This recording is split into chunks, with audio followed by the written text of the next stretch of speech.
keep this one. Also, it's coming out of the bottom. That's not ideal. So we're just going to put that one on. Don't want it. There's stuff there we can clean off as well. Little stuff. Whenever you get a chance, and then you see little random things that aren't helping us on the bottom of the thing, especially. Clean them off. Again, there we have some dead wood. Put this one up. Sometimes it's a bigger thing if you want to just.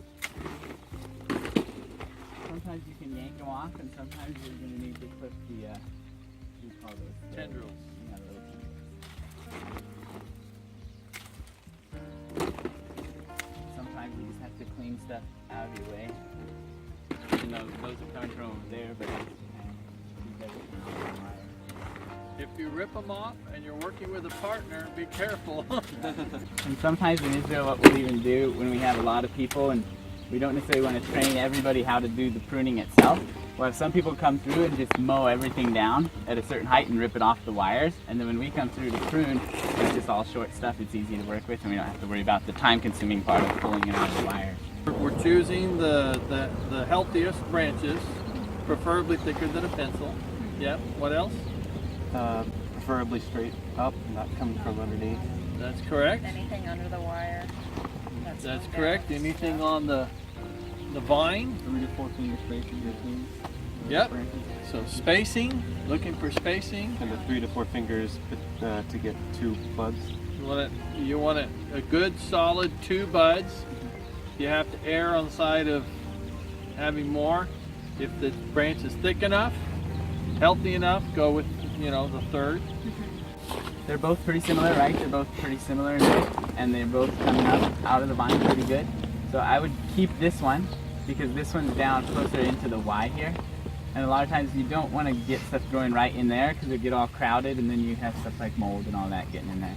So you don't want the branches end up coming out, a bud coming down through there, and different things. So you kind of want to keep this area clean right in the middle of the Y there. Plus it can end up taking too much of the juice because all the strength is coming up through here, and if there's something right there, it might just channel a lot of the force into that, and then we're not getting out into here like we want to. And you guys see how close he cut that to the vine? So when you decide to take something off, you want to cut it. Yeah, you want to cut it too close. See, these are coming up off the more top of the vine too. So we can keep these 2 positions and take off this that's in the middle, since it's coming off more of the bottom of the thing anyway. A good decision. So is 8 just kind of a good amount of spurs when it comes? 8 to 10. Some places would 8 to even 10? say up to 12 or 13, but Okay. we really don't see people doing more than that. Okay, again, here we want to get back to the main vine. So we see this is 3rd year growth, 2nd year growth. So we want to take this off. And we'll keep this one. We got a good bud there, a good one there. Getting back to the vine, right? Okay, same thing here, right? We got this old growth. This one's a new one. 1, 2 good strong buds. We're keeping that. Cleaning this one off. And we can only keep 1 spur per position, right? We don't want to only end up keeping 1 here and 1 off of the other side of it.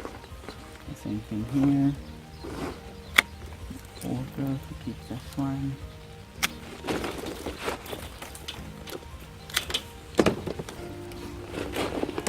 These down. This is really healthy. Start off at the bottom. Is there a bud down here too? Yeah, there's a bud right here, Okay. which might be good. Mhm. So yeah, I'd get rid of that, and then we'll look for this bud for next year. Yeah. Because this is a nice position. I like the position of this.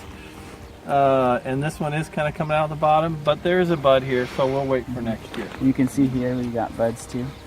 You can watch for stuff like that and see that the positions might change each year, which is actually a good thing. You don't want to be building on those towers and getting them way up off of the vine.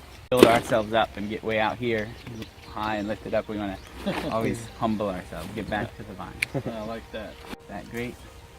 But hopefully these buds will sprout and we'll have something on the top for next year. But for now, that's what we have in that position. So again, down here, this one's kind of it's kind of tight back in. So we'll count that as the first bud and this one up here as the second. Bud's coming up, right? So that's another factor. This one's going to come up. It's going to be real easy to tie up later to this wire up top. I'm going to leave branches in the thing. A lot of times bugs will come and get in those branches, and then from there they can get into your vines and stuff. So that's why you throw them on the tarp so we can drag them all out of here. Go ahead and go underneath there and flip it off. We don't want something going out of the bottom. Sometimes you want to look down at the base of your vine, because a lot of times that's where a little renegade will shoot up right there, and you gotta get at those. Okay, this one's a little more, a little messy in this position, because we don't have a really good strong one down low, but we have, and these two are okay. This one, would you go with that one? I think I would. It's a little small. I think So it's kind of small. It's on the small side. But again, we don't want to get, you know, where we're growing everything way 3 and 4 years of growth out from the vine. You get carried away. It sends all the energy there, and eventually you're never going to get anything back here. And then you just have to clip it off with nothing. Might as well start back here, even though we're probably not going to get much fruit out of that. So with these two, we got one coming from underneath, one up above, and we'll keep the one that's up above. Clip off all that little dead stuff. It's coming out of the most top. It's bigger than this one, right? Plus this one is off of the main vine a little bit. You see, this is last year's cutting. And it's off of the main vine a little bit. This one came right out of the main vine. So we can clip off the one from underneath. Clip off this one.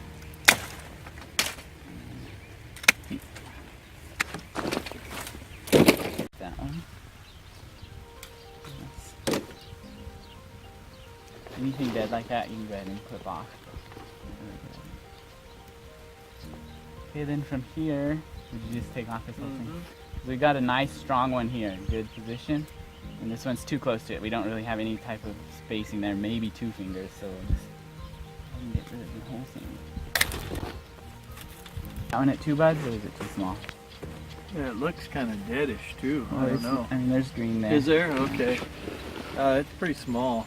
Okay, I'll clip it back to 1 bud then. And yeah. Again, when we have something that small, it's going to be hard for something that small to support 2 buds. Here, this is pretty small.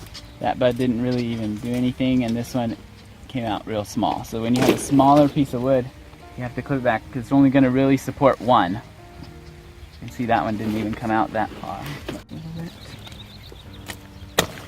Again, kind of where the ends of the vines come together, you want to keep them back from each other a little bit, because you know, even with the positioning, part of the reason why we want them separated, part of it's just so that you have good strength to go into each position, but also part of it is the branches are really close together and they're growing all within each other. You end up with mold and stuff like that growing in between them, and there's no place for the fruit to come out and all that.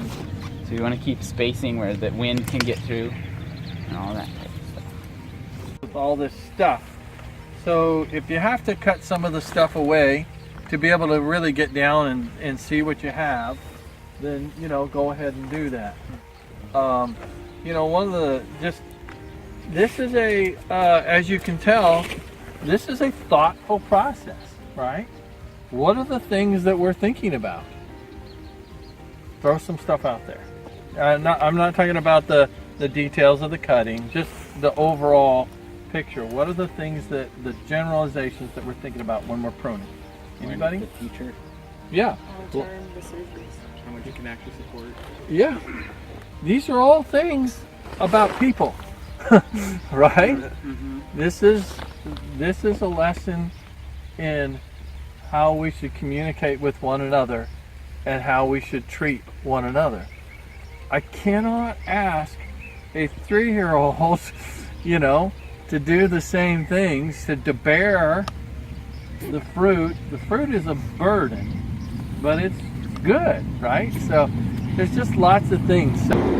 2 things. What is going to bring life, right? What's going to bring life to this vine? What's going to bear the most fruit to bring life to others?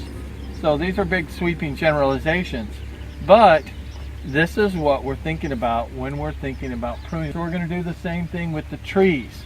The trees, the vines, it's all through Scripture. And it's such a wonderful thing because we're talking about people. It's a thoughtful process. Are you going to get it Is there, well, let me ask it this way. Is there a perfect way to prune this vine? No. No. If I am doing this vine, it's probably going to be different than what Joseph would be doing this vine, and vice versa. And that's okay. The vine, you always design this vine to be able to handle that. You know, it's judgment call. We don't have to be, and this is the other thing, we often get very fearful about making cuts, right? But we can't be fearful.